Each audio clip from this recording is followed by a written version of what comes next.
എന്താ പോലെ കൃഷ്ണ ഞാനേ ഇവിടെ അരിനെല്ലുണ്ടായിരുന്നു അതിന്റെ അടിയൊക്കെ നേരാക്കിയപ്പോഴേ ഇതാ ചോട്ട് മുഴുവൻ പരന്നെടുക്കാണ് ഓരോ പണി കൈ വയ്ക്കണു അപ്പൊ വൃത്തിയാക്കിയേ.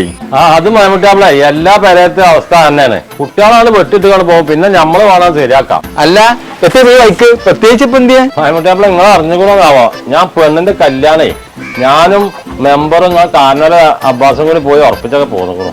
അബ്ബാസാ ഓൻ അവിടൊക്കെ പോയാലാ നേരം ഉണ്ടായി. എളാപ്പാന്റെ അടുത്തേക്കേ വേറെ നേരം കിട്ടിയില്ലോ.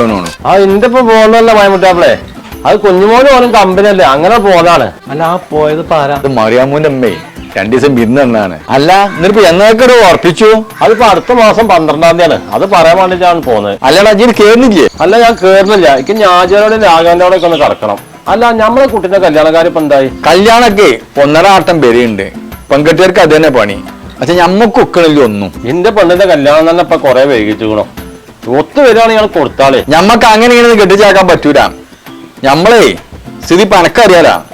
പഴയ കാലത്ത് നമ്മളെ ഏക്കർ കണക്കിന് ഭൂമിയുള്ള ആൾക്കാരാണ്. അതിന് തരപ്പറ്റി വരുമ്പോൾ ആണ് കെട്ടിച്ചു കൊടുക്കും. പറ്റിയ കേസാണ് കെട്ടിച്ചു കൊടുത്താളേ. കുട്ടികളെ കാര്യമാണ്, ഓർക്ക് ഏത് സമയത്ത് ഓരോ സ്വഭാവം മാറുമെന്ന് പറയാൻ പറ്റൂല. ഇന്റെ കുട്ടികൾക്ക് ആ ജാതി തോന്നലും സ്വഭാവം ഒന്നും മാറൂല. അത് ഞാൻ അങ്ങനെ വളർത്തിക്കേണ്ടത്. എന്നാ ഞാനത് പോട്ടെ. നിങ്ങൾ കുട്ടികളും പെണ്ണുങ്ങളും കൂട്ടിയിട്ട് നാളെ തന്നെ വരണം കേട്ടോ. മുഹൂർത്തം 9-നും 10-നും എടുക്കാട്ടോ.